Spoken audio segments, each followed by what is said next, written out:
Welcome to Sslc English presented by Classes Academy. SSLC English പാഠഭാഗമാണ് ഇന്ന് ആരംഭിക്കുന്നത്. Malayalam medium സ്റ്റുഡൻസിനെയും കൂടി ഉദ്ദേശിച്ചുകൊണ്ട് പാഠഭാഗത്തിൻ്റെ മലയാളം പരിഭാഷയും കൂടി കൂട്ടിച്ചേർക്കുന്നുണ്ട്. എക്സാമിനേഷൻ പോയിൻ്റ് ഓഫ് വ്യൂ ആയിട്ടുള്ള ചോദ്യങ്ങളും ഉൾപ്പെടുത്തിയിട്ടുണ്ട്.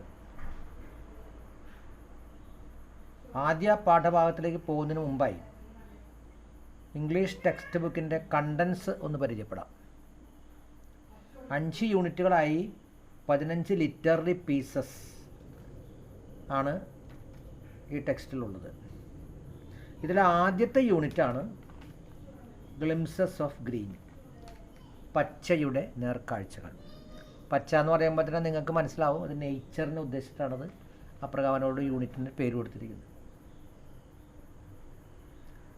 ഈ യൂണിറ്റിലെ 2 സ്റ്റോറീസും ഒരു പോയവുമാണ് ഉൾപ്പെടുത്തിയിട്ടുള്ളത്. ആദ്യ ലെസനാണ് adventures in a banyan tree. വിശ്വവിഖ്യാതനായ റസ്കിൻ ബോണ്ട് എന്ന എഴുത്തുകാരൻ്റെ ഒരു ഷോർട്ട് സ്റ്റോറിയാണ് ഈ പാഠഭാഗം. ഈ പാഠം പഠിക്കുന്നതോടൊപ്പം അതിന് new words, vocabulary, language elements അതൊക്കെ മനസ്സിലാക്കി മുന്നോട്ട് പോകും. വിദ്യാർത്ഥികളുടെ reading skill, writing skill, grammatical knowledge എന്നിവ പരിശോധിക്കപ്പെടുന്ന ചോദ്യങ്ങളാണ് SSLC പരീക്ഷയ്ക്ക് ചോദിക്കുന്നത്. അതുകൊണ്ട് പാഠം നല്ലവണ്ണം വായിക്കുക. വീണ്ടും വീണ്ടും ഓരോ പാഠഭാഗം വീണ്ടും വീണ്ടും വായിക്കുക, റിവ്യൂ ചെയ്യുക, റിഫ്രഷ് ചെയ്യുക. അങ്ങനെയാണെങ്കിൽ പാഠഭാഗത്തിൽ നിന്ന് വരുന്ന എക്സർപ്റ്റ് അല്ലെങ്കിൽ ഒരു ഷോർട്ട് പാരഗ്രാഫ് അതിൽ നിന്ന് ചോദ്യങ്ങൾ വരുമ്പോൾ നമുക്ക് എളുപ്പത്തിൽ ഉത്തരം എഴുതാൻ സാധിക്കും. അതോടൊപ്പം തന്നെ ഓരോ പാഠഭാഗത്തിലും ഉള്ള ക്യാരക്ടർ സ്കെച്ചുകൾ, ലെറ്റർ, കോൺവെർസേഷൻ, പ്രൊഫൈൽ റൈറ്റിംഗ്, പോയത്തിൻ്റെ അപ്രീസിയേഷൻ എന്നിവ നന്നായി പരിശീലിക്കണം. ഇത് കൂടാതെ ഒരു അൺഫെമിലിയർ പാസേജും ഒരു ഡാറ്റ തന്നിട്ട് വിവരങ്ങൾ എഴുതാനുള്ള ഒരു ചോദ്യം ഉണ്ടാകും. മൊത്തം 59 മാർക്കിൻ്റെ ചോദ്യങ്ങളാണ് ഈ വിഭാഗത്തിൽപ്പെടുന്നത്. പിന്നെ ഗ്രാമാറ്റിക്കൽ നോളജ്, ലാംഗ്വേജ് എലിമെൻറ്റ്സ് പരിശോധിക്കപ്പെടുന്ന 21 മാർക്കിൻ്റെ ചോദ്യങ്ങളും ഇതിനകത്തുണ്ട്.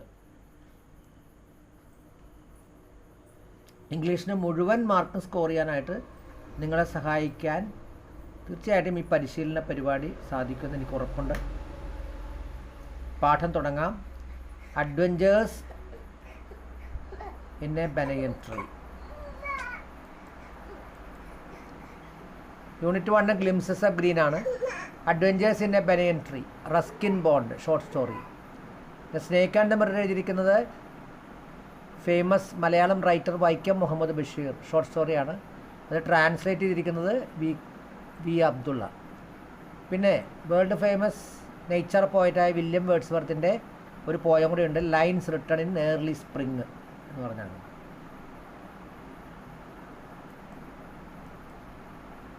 എത്ര മനോഹരമായൊരു കാഴ്ചയാണ്, ഒരു സീനറിയാണ് കാണുന്നത്. അതോടനുബന്ധിച്ച് ഒരു ഹൈക്കു കൂടി കൊടുത്തിട്ടുണ്ട്. ഹൈക്കു എന്ന് പറഞ്ഞത് ജപ്പാനിലെ ഒരു 3 ലൈൻ ഉള്ള ഒരു പോയത്തിനെയാണ് നമ്മൾ ഹൈക്കു എന്ന് പറയുന്നത്.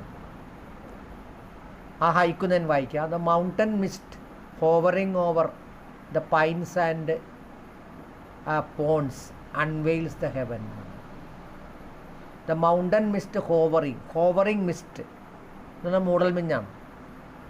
അങ്ങങ്ങും ചുറ്റി നടക്കുന്ന ആണ് ഹോവറിങ് എന്ന് പറഞ്ഞാൽ. മൂടൽമഞ്ഞിനെ ഉദ്ദേശിച്ചാണ് മിസ്റ്റ് ഹോവറിങ്, മൂടൽമഞ്ഞ്. മലമുകളിലെ മൂടൽമഞ്ഞ് എന്ത് ചെയ്യുന്നു? Over the pines and ponds. അത് പൈൻ മരത്തിൽ നിന്ന് അറ്റത്ത് നിന്നും തടാകത്തിലേക്ക് വന്ന് ആകാശത്തെ അനാവരണം ചെയ്യുകയാണ്, ഒരു പറുദീസയിലേക്ക് പോകുന്നത് പോലെ. അതാണിവിടെ ഈ ഹൈക്കുയിൽ പറയുന്നത്. ഇനി അടുത്ത് നേച്ചറിനെ കുറിച്ച് പറഞ്ഞിരിക്കുന്നത് ശ്രദ്ധിക്കൂ. Nature is not a place to visit, it's home. നമ്മളൊക്കെ ഒരു എക്സ്കർഷനും ടൂറൊക്കെ പോകുന്നത് പലപ്പോഴും ഒരു പ്രകൃതി ഭംഗി ആസ്വദിക്കാനാണ്, ടു എൻജോയ് ദ ബ്യൂട്ടി അല്ലേ ഓഫ് നേച്ചർ. അതൊക്കെ നല്ലത് തന്നെയാണ്. പക്ഷേ നേച്ചർ എന്ന് പറഞ്ഞത് വിസിറ്റ് ചെയ്യാനുള്ളൊരു പ്ലേസ് മാത്രമല്ല, അതൊരു നമ്മുടെ ഒരു ഭവനം കൂടിയാണ്. നമ്മുടെ ഭവനത്തിൽ നമ്മളെല്ലാവരെയും നമ്മൾ സ്നേഹിക്കുന്നു, ആ ഭവനത്തെ നമ്മൾ നന്നായി കെയർ ചെയ്യുന്നു, അതുപോലെ തന്നെ എല്ലാവരെയും സ്നേഹിക്കുന്നു. നമുക്കതിന് ഉപദ്രവം ഉണ്ടാകുന്ന ഒരു പ്രവൃത്തിയും നമ്മൾ ചെയ്യാൻ ആഗ്രഹിക്കുന്നില്ല. അതുപോലെ തന്നെയാണ് പ്രകൃതിയും. മനസ്സിലായോ? We should not disturb the nature, we have to conserve nature. Conservation of nature is very important. പ്രകൃതിയുടെ പരിരക്ഷണം വളരെയധികം പ്രാധാന്യമുള്ളൊരു വസ്തുതയാണ്. അപ്പം അതൊക്കെയാണ് ഇതിനകത്ത് പ്രധാനമായിട്ടും നമുക്ക് മനസ്സിലാക്കേണ്ട കാതലായ കാര്യങ്ങൾ. ഈ കാതലായ കാര്യങ്ങളെ സംബന്ധിച്ചുള്ള ചിലപ്പോൾ സ്പീച്ച് എഴുതാനോ ഒരു ഷോർട്ട് പാരഗ്രാഫ് എഴുതാനൊക്കെ ചോദിക്കാം. കൺസർവേഷൻ ഓഫ് നേച്ചർ അതിനെ സംബന്ധിച്ചൊരു പാരഗ്രാഫ് എഴുതാനൊക്കെ ചോദിക്കാം. അപ്പോൾ അതൊക്കെ ഒന്ന് മനസ്സിലാക്കി വെക്കുന്നത് നല്ലതാണ്. പോയിൻറ്റ്സൊക്കെ ശ്രദ്ധിച്ച് മനസ്സിലാക്കി എഴുതാൻ പഠിച്ചു കഴിഞ്ഞാൽ പരീക്ഷയ്ക്ക് ബുദ്ധിമുട്ടില്ലാതെ മുന്നോട്ട് കൊണ്ടുപോകാം. ചോയ്സൊക്കെ ഉണ്ടാവും, എങ്കിൽ കൂടിയും ഇത് മനസ്സിലാക്കി വെച്ച് കഴിഞ്ഞാൽ പിന്നെ നമുക്കത് തന്നെ സുഖമായിട്ട് എഴുതാമല്ലോ. ശ്രദ്ധിക്കുക. ഇനി adventures in a banyan tree. എന്താ അഡ്വഞ്ചേഴ്സ് എന്ന് പറഞ്ഞാൽ? അഡ്വഞ്ചർ എന്നുകൊണ്ട് സാഹസ പ്രവൃത്തിയാണ് അഡ്വഞ്ചർ എന്ന് പറയുന്നത്. എ ബോൾഡ് അണ്ടർടേക്കിംഗ് അല്ലേ, A dangerous activity. Adventurous journey എന്ന് പറഞ്ഞില്ലേ, അഡ്വഞ്ചറസ് ജേർണി, സാഹസികമായ യാത്ര. അഡ്വഞ്ചർ എന്നുള്ള നോൺ ഫോമും അഡ്വഞ്ചറസ് എന്നുള്ളത് അഡ്ജക്റ്റീവുമാണ്. ബനിയൻ ട്രീ എന്ന് പറഞ്ഞാൽ ആൽമരം. ഇവിടെ ചിത്രം കൊടുത്തിട്ടുണ്ട്. It is A picture of A banyan tree. It's A huge tree. മനസ്സിലായോ? അതിൻ്റെ ശിഖരങ്ങളൊക്കെ ഇങ്ങനെ സ്പ്രെഡ് ചെയ്ത് ഇങ്ങനെ കിടക്കും. അങ്ങനത്തെ ഉള്ളൊരു ട്രീ ആണ് ബനിയൻ ട്രീ എന്ന് പറയുന്നത്. മനസ്സിലായോ? ഇതിനൊരു ഹോളി ട്രീ ആയിട്ടൊക്കെ കണക്കാക്കുന്നുണ്ട് ബനിയൻ ട്രീ. ഈ അമ്പലങ്ങളുടെ ടെമ്പിളിൻ്റെ മുമ്പിലൊക്കെ മിക്കവാറും ബനിയൻ ട്രീ ഉണ്ടാകും, ആൽമരം കാണാൻ സാധിക്കും. ഇതൊരു പഴയ വളരെയധികം പുരാതനമായ ബനിയൻ ട്രീസൊക്കെ കാണുമ്പോൾ നമുക്ക് അല്ലേ ഒരുപാട് വലിയ അല്ലേ ബ്രാഞ്ചസും അങ്ങനെ പടർന്ന് പന്തലിച്ചേക്കുന്ന ബ്രാഞ്ചസൊക്കെ ഉള്ള വലിയ ബനിയൻ ട്രീകൾ, അതിൻ്റെ തടിയൊക്കെ എന്ന് പറഞ്ഞാൽ ഭയങ്കര വണ്ണമൊക്കെ ആയിട്ടുള്ള ബനിയൻ ട്രീസ് ധാരാളം നമുക്ക് കാണാൻ സാധിക്കുന്നുണ്ട്.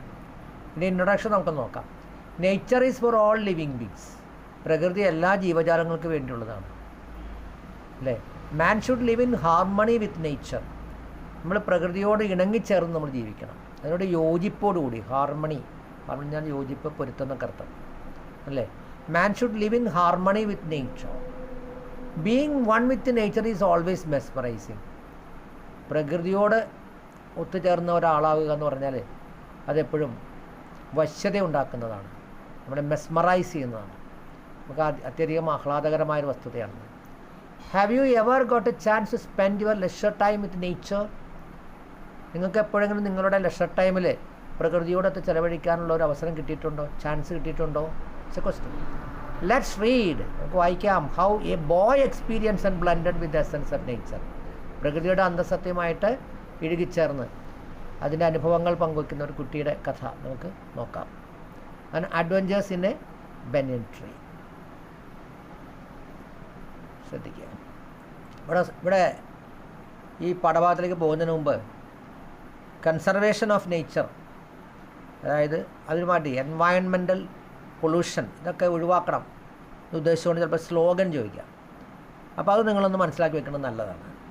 Avoid pollution and deforestation.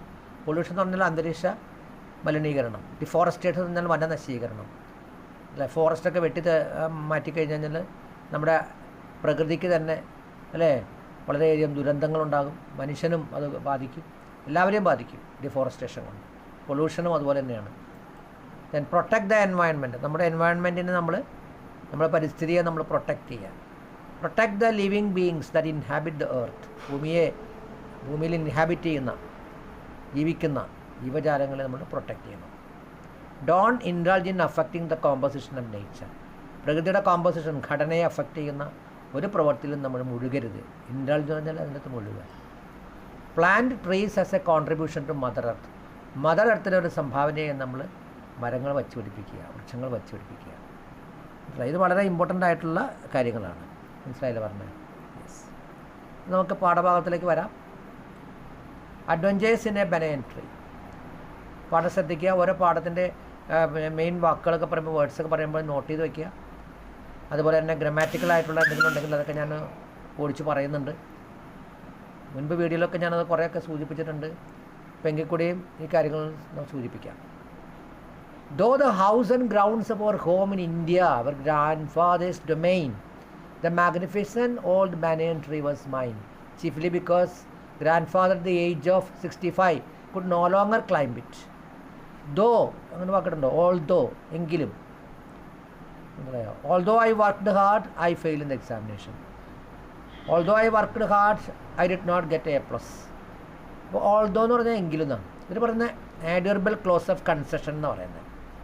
Though the house and grounds of our home in India, ഇന്ത്യയിലെ ഞങ്ങളുടെ ഭവനത്തിലുള്ള വീടും അതുപോലെ തന്നെ അതിൻ്റെ പറമ്പും ഗ്രാൻഡ് ഫാദറുടെ ആധിപത്യത്തിലായിരുന്നു. ഡൊമെയിൻ എന്ന് പറഞ്ഞാൽ എന്താണ്?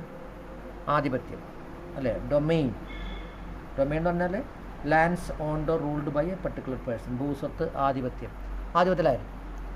The magnificent old banyan tree was mine. പക്ഷേ മനോഹരമായ, magnificent splendid old banyan tree, മനോഹരമായിട്ടുള്ള സുന്ദരമായ അല്ലേ ഓൾഡ് ബനിയൻ ട്രീ, ഇത് എൻ്റേതായിരുന്നു. ചീഫ്ലി ബിക്കോസ്, മുഖ്യമായൊരു കാരണം, grandfather at the age of 65 could no longer climb it. 65 വയസ്സായ എൻ്റെ മുത്തശ്ശന് അതിൽ കയറാൻ കഴിയുമായിരുന്നില്ല. അതാണ് എൻ്റെ ഈ ബനിയൻ ട്രീ എൻ്റെ ആണെന്ന് കുട്ടി പറയുന്നത്. House and grounds were of grandfather's domain, but the magnificent old banyan tree was mine. Why did the boy say so? The boy said so because the grandfather at the age of 65 could no longer climb it. അതിനകത്ത് കയറുമായിരുന്നില്ല. അതാണ് എൻ്റെ ആൻസറായിട്ട് പറയാൻ സാധിക്കുക അല്ലേ. ഇനി grandmother used to tease him. Used to, ഈ വാക്ക് ശ്രദ്ധിക്കുക. യൂസ്ഡ് മീൻസ് അക്കസ്റ്റമർഡ്, പതിവായിട്ട് ചെയ്യുന്ന കാര്യങ്ങളാണ്. I used to walk early in the morning. കാലത്തൊക്കെ ഞാൻ അതിരാവിലെ ഇങ്ങനെ നടക്കുമായിരുന്നു അല്ലേ, നടക്കാൻ പോകുമായിരുന്നു. യൂസ്ഡ് ടു, അക്കസ്റ്റമർഡ്, പതിവായി ചെയ്യുന്ന കാര്യങ്ങളാണ് യൂസ്ഡ് ടു ഉപയോഗിക്കുന്നത്. Grandmother used to tease means പരിഹസിക്കുക, കളിയാക്കുക എന്നൊക്കെ അർത്ഥം. അബൌട്ട് ദിസ്, ഇതിനെക്കുറിച്ച്. ഗ്രാൻഡ് ഫാദറിന് ഇതിനകത്ത് കയറാൻ പറ്റില്ലല്ലോ, ബനിയൻ ട്രീയിൽ കയറാൻ പറ്റില്ല, വയസ്സായ ആളായിരുന്നു. അപ്പോൾ അതിനെ സംബന്ധിച്ച് ഗ്രാൻഡ് മദർ, മുത്തശ്ശി, അദ്ദേഹത്തെ പരിഹസിക്കുമായിരുന്നു. And would speak of a certain countess of ഡെസ്മണ്ടിലെ ഒരു പ്രഭയെക്കുറിച്ച് അല്ലേ, ഏതോ ഒരു പ്രഭയെക്കുറിച്ച് പറയുമായിരുന്നു. ആൻഡ് ഇംഗ്ലീഷ് വുമൺ, അവരൊരു ഇംഗ്ലീഷുകാരിയായ സ്ത്രീയായിരുന്നു. Who lived to the age of 170, 117 വയസ്സ് വരെ ജീവിച്ചിരുന്ന ഒരു ഇംഗ്ലീഷ് അല്ലേ സ്ത്രീയായിരുന്നു. And would have lived longer if she had not fallen while climbing an apple tree. ഒരു ആപ്പിൾ ട്രീയിൽ കയറി അല്ലേ വീണില്ലായിരുന്നുവെങ്കിൽ അവർ കുറച്ചുകൂടി ജീവിക്കുമായിരുന്നു. ഇതൊരു കണ്ടീഷണൽ ക്ലോസിൻ്റെ യൂസേജാണ്, ശ്രദ്ധിക്കുക. വുഡ് ഹാവ് ലിവ്ഡ് ലോങ്ങർ, ഇത് മെയിൻ ക്ലോസാണ് ആദ്യം തന്നിരിക്കുന്നത്. സാധാരണ ഈ ഇഫ് ക്ലോസാണ് ആദ്യം തരാറ്. If she had not fallen while climbing an apple tree, അതാണ് തുടക്കത്തിൽ നമ്മൾ ഉപയോഗിക്കാറ്. പക്ഷെ അതിന് നേരെ തിരിച്ചു വന്നു മാത്രമേ ഉള്ളൂ, അങ്ങനെ ഉപയോഗിക്കാം. ഇഫ് ഷീ ഹാഡ് നോട്ട്, അത് പാസ്റ്റ് പെർഫെക്റ്റ് ടെൻസ് ആണ്. Had not fallen past perfect tense ആണ് അല്ലേ. Would have lived past perfect tense if ക്ലോസിൽ വന്ന മെയിൻ ക്ലോസിൽ would have, should have plus V3 form ഉപയോഗിക്കണം എന്നാണ് അല്ലേ.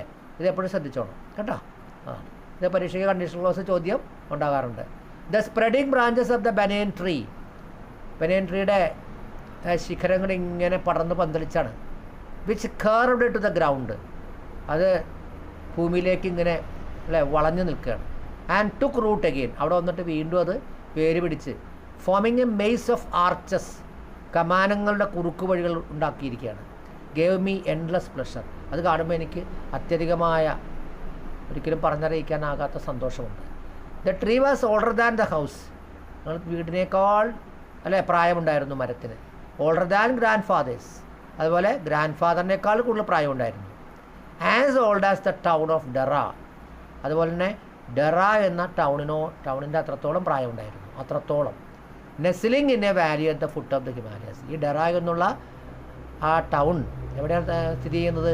നെസ്ലിംഗ് in a valley at the foot of the Himalayas, Himalaya പർവ്വതത്തിൻ്റെ താഴ്വാരത്തിലെ ഒരു വാലിയിലാണ് എവിടെ ഇത് നെസ്ലിംഗ് ചെയ്യുന്നത്. നെസ്ലിംഗ് എന്നാൽ സ്ഥിതി ചെയ്യുക എന്നർത്ഥം. ഇവിടെ ഒരു കമ്പാരറ്റീവ് ഡിഗ്രി ഉപയോഗിച്ചിട്ട് ശ്രദ്ധിക്കൂ. ഓൾഡർ ദാൻ, ഇത് മുന്നേ ഞാൻ കമ്പാരറ്റീവ് ഡിഗ്രി പഠിപ്പിച്ചപ്പോൾ വീഡിയോയിൽ ഞാൻ പറഞ്ഞിട്ടുണ്ടാകും, നിങ്ങൾ നോക്കണം, ആ വീഡിയോ കാണണം കേട്ടോ. Older than grand father, as old as, അതും കമ്പാരറ്റീവ് ഡിഗ്രിയാണ്. ആസ് ഓൾഡ് ആസ് കമ്പാരറ്റീവ് ഡിഗ്രിയാണ്. ഓൾഡർ ദാൻ കമ്പാരറ്റീവ് ഡിഗ്രിയാണ്. മനസ്സിലായ? അപ്പോൾ കമ്പാരറ്റീവ് ഉപയോഗിക്കുമ്പോൾ ദാൻ ഉപയോഗിക്കണം. ഇത് comparative degree as old as എന്നാണ്. ഇവിടെ ഓൾഡർ ദാൻ ഉപയോഗിച്ചിട്ടുണ്ട്, ഇവിടെ ഓൾഡർ ദാൻ ഉപയോഗിച്ചിട്ടുണ്ട്. ഇത് ശ്രദ്ധിക്കുക. Next paragraph. My first friend and familiar was a small grey squirrel. എൻ്റെ ആദ്യത്തെ ഉറ്റ സുഹൃത്ത് എന്ന് പറയാനായിട്ടുള്ളത് ഒരു ഗ്രേ സ്ക്വിറലായിരുന്നു, ഒരു ചാരരത്തിലുള്ള അണ്ണാങ്കുഞ്ഞായിരുന്നു. അപ്പോൾ my first friend and familiar, എന്താ ഫെമിലിയർ എന്ന് പറഞ്ഞാൽ ക്ലോസ് അസോസിയേഷൻ വിത്ത്, വളരെയധികം അടുത്ത് പെരുമാറുന്നതാണ് ഫെമിലിയർ എന്ന് പറയുന്നത്. Familiar noun form familiarity. Familiarity breeds contempt എന്നൊരു എക്സ്പ്രഷൻ കേട്ടിട്ടുണ്ടോ? അധിക സൗഹൃദം അല്ലേ അവജ്ഞ ഉണ്ടാക്കുന്നു. അധികമായ സൗഹൃദം ആയിക്കഴിഞ്ഞാൽ നമ്മളുടെ റെസ്പെക്റ്റൊക്കെ പോകും. ആളുകളോട് കൂടുതൽ സൗഹൃദമൊന്നും കാണിക്കണ്ട, ആവശ്യത്തിന് സൗഹൃദം കാണിച്ചാൽ മതി, അല്ലെങ്കിൽ അവജ്ഞ കൂടും, നമ്മളുടെ റെസ്പെക്റ്റ് കാണിക്കില്ല. പിന്നെ അങ്ങനെ ഒരു എക്സ്പ്രഷൻ ഉണ്ട്. ഫെമിലിയാരിറ്റി ബ്രീഡ്സ് കണ്ടംപ്റ്റ് അല്ലേ, അവജ്ഞയെ അത് വളർത്തിയെടുക്കുന്നുണ്ട്. Familiar was a small grey squirrel arching his back, അതിൻ്റെ മുതുക് അത് വളച്ചുകൊണ്ട്, and sniffing into the air, അന്തരീക്ഷത്തിൽ ഇങ്ങനെ മണത്തുകൊണ്ട്. He seemed at first to resent my invasion of his privacy. ആദ്യം അവൻ്റെ പ്രൈവസിയിൽ അല്ലെ, അവൻ്റെ സ്വകാര്യതയിലേക്ക് ഞാൻ അതിക്രമിച്ച് കയറി എന്നുള്ളതിന് ഒരു നീരസം പ്രകടിപ്പിക്കുന്നത് പോലെ തോന്നി അവൻ്റെ പെരുമാറ്റം. But when he found that I did not arm myself with a catapult or air gun. എൻ്റെ കൈവശം ഒരു കാറ്റാപ്പുൾട്ട് അല്ലെങ്കിൽ ഒരു കവണയോ ഒരു എയർ ഗണ്ണോ ഒന്നുമില്ല, ഉപദ്രവിക്കാനുള്ള ആയുധങ്ങളൊന്നും ഇല്ല എന്ന് അവൻ കണ്ടപ്പോൾ ഹി ബിക്കേം ഫ്രണ്ട്ലിയർ, അവൻ എന്നോട് കൂടുതൽ സ്നേഹം കാണിച്ചു. And when I started living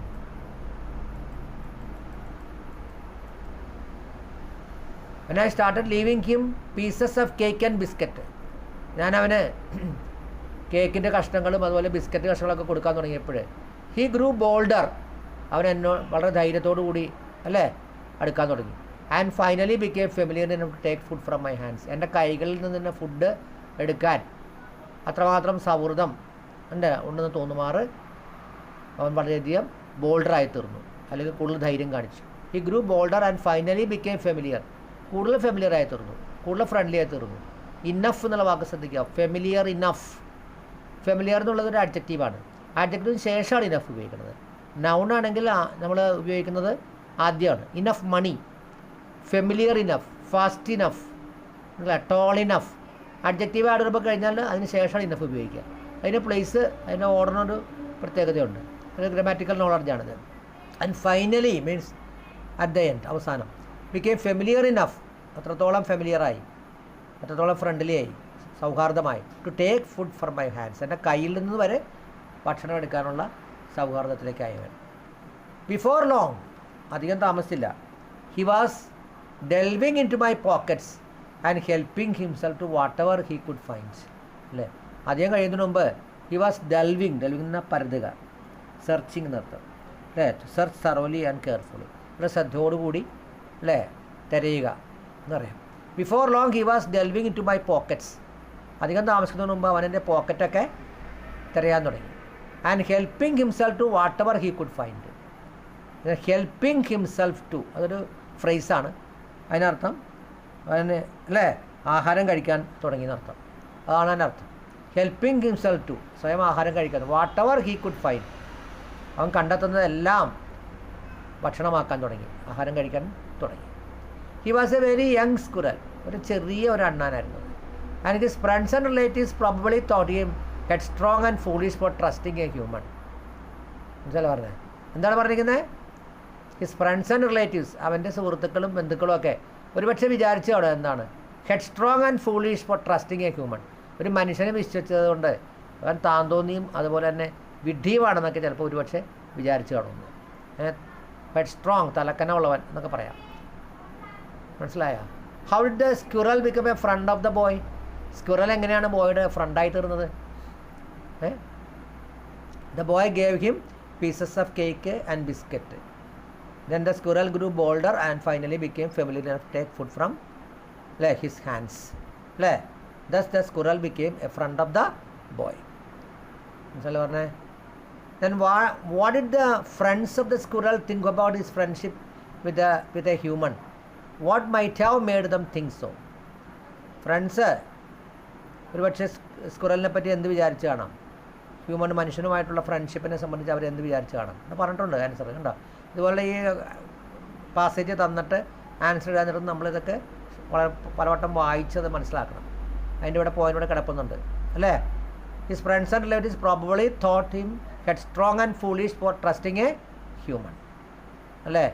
അതാണ് എൻ്റെ ആൻസർ. യെസ്. അടുത്ത, ഇൻ ദ സ്പ്രിങ്, വസന്തകാലത്ത്, when the banyan tree was full of small red figs, birds of all kinds would flock into its branches.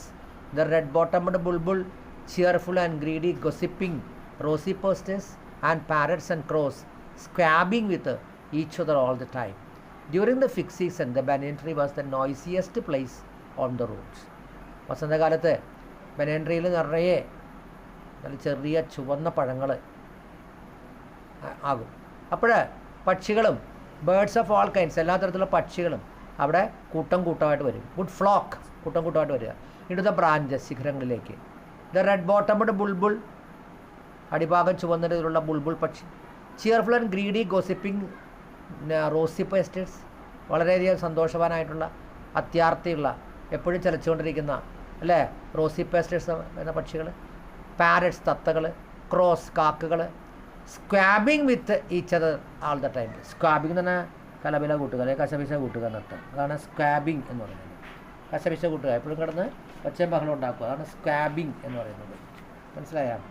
അപ്പോൾ സ്ക്വാബിങ് മീൻസ് ടു ആർഗ്യൂ നോയ്സിലി, ശബ്ദായമാനമായിട്ട് കശപിശ കൂട്ടുക, തമ്മിൽ തല്ലുക, പരസ്പരം കൊത്തുകൂടുക, അങ്ങനെയൊക്കെ ചെയ്യുക.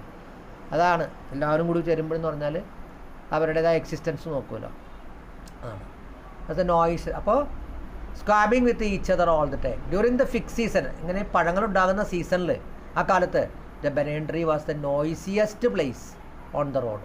ആ റോഡിലെ ഏറ്റവും നോയ്സിയസ്റ്റ് ആയിട്ട് ശബ്ദായമാനമായ സ്ഥലമായിട്ടാണ് അല്ലേ തോന്നുന്നത്.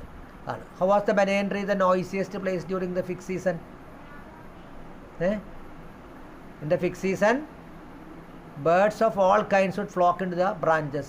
The red-bottomed bulbul, cheerful and greedy, gossiping rosy pastures, and parrots and crows squabbing with each other all the time. Alle? Thus, the banyan tree was the noisiest place on the roads. Understand? Next one. Halfway up the tree, I had built a small platform on which I would often spend the afternoons when it was not too hot. I could read there, propping myself up against the bole of the tree with cushions taken from the drawing room.